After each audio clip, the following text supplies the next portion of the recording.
Counting double-digit thousands stacks.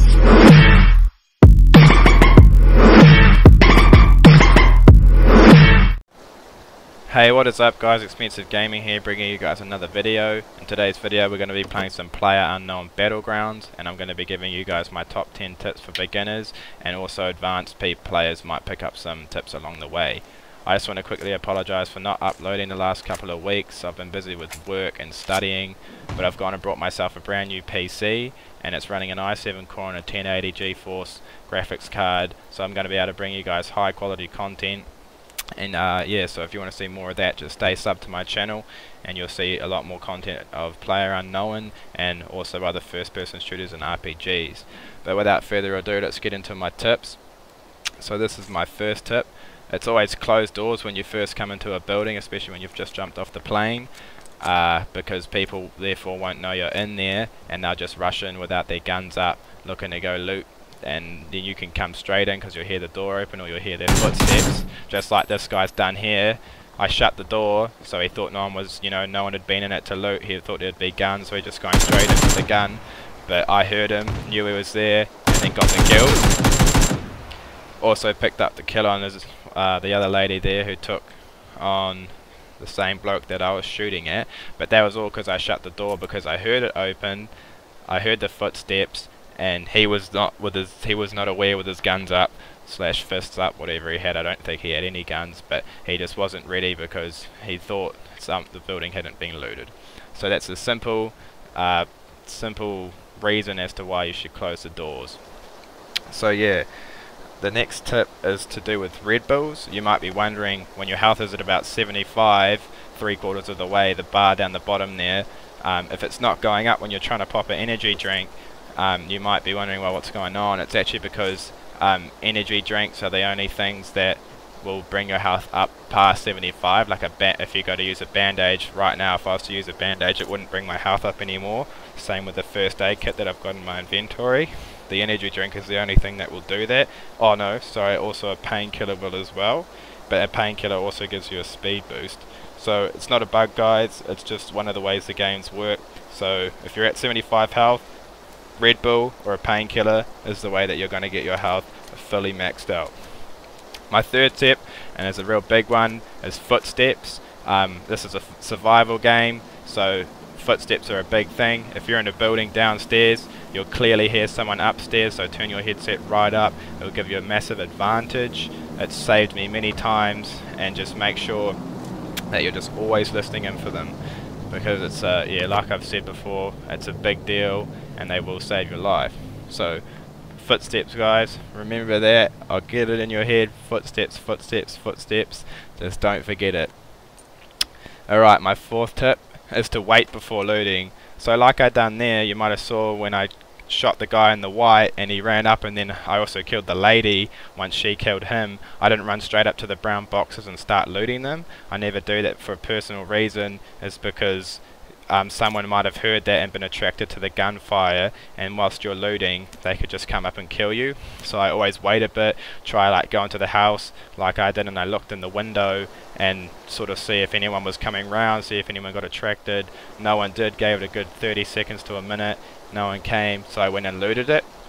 It's just a good way to make sure that you don't get killed once you have killed someone and you're instantly gone to loot them.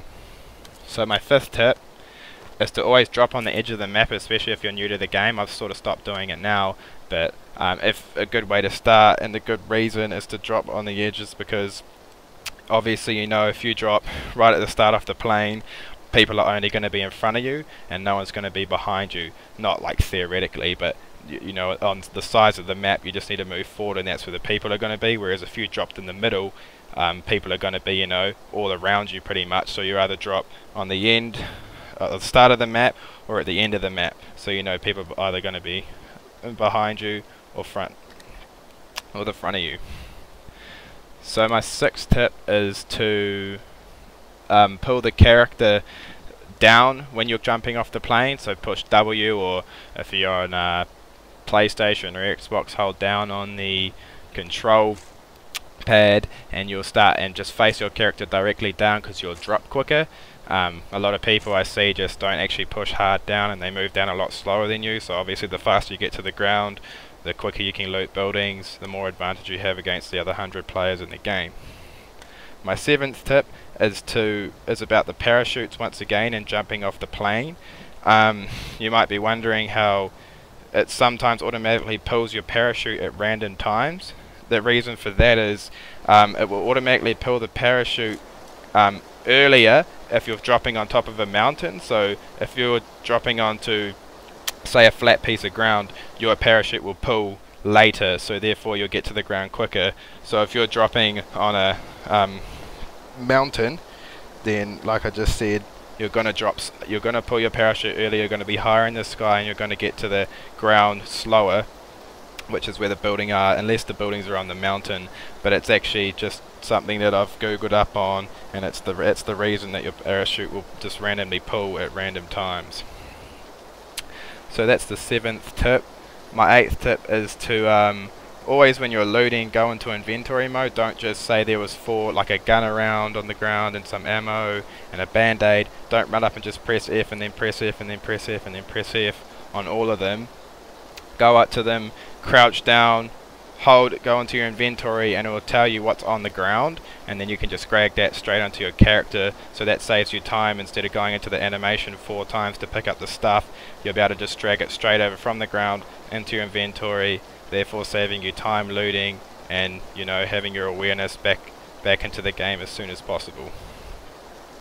My 9th tip is to if you're aiming and you're looking down your right side, and then you might use your gun again, and then for some reason you're aiming down the left side, and for me that personally put me off a lot, and I didn't realize why it was doing it. But the way you actually fix that is, so see how my character now is aiming down the right side, if I was to actually press Q on my computer, it would swap him to aiming down the left. So it's not a bug or just randomly doing that. You got to aim your gun, press E, you're aim down the right side, press Q, you're aim down the left side. And it's a good way you can hold that in first person mode, and your character leans over and like peeks. So it's sort of like a Rainbow Six Siege sort of method of looking around corners without actually popping your head out. So my 10th tip and my last tip is that the vests don't actually have a damage difference. So if you've got the level 3 vest, you're not going to be as protected as having, say, a level 2 vest. It's going to actually be equal. They don't give you more of a defense boost. What it means is, by being the high level, is that it just gives the vest a longer amount of durability, so it won't break as fast as, say, the level 1 one. So it's not going to give you a damage boost, it's going to make the vest more durable. Therefore when you get shot with it, it's not going to break as quick, therefore once it breaks, obviously it's unusable. So those are my 10 tips, guys. I hope you guys enjoyed them. If you did, please give me a like, give me a comment on how I can improve. Sub to the channel if you want to see more Playerunknown videos and other RPGs and first person shooters. Yeah, so you guys have a great day and enjoy yourselves.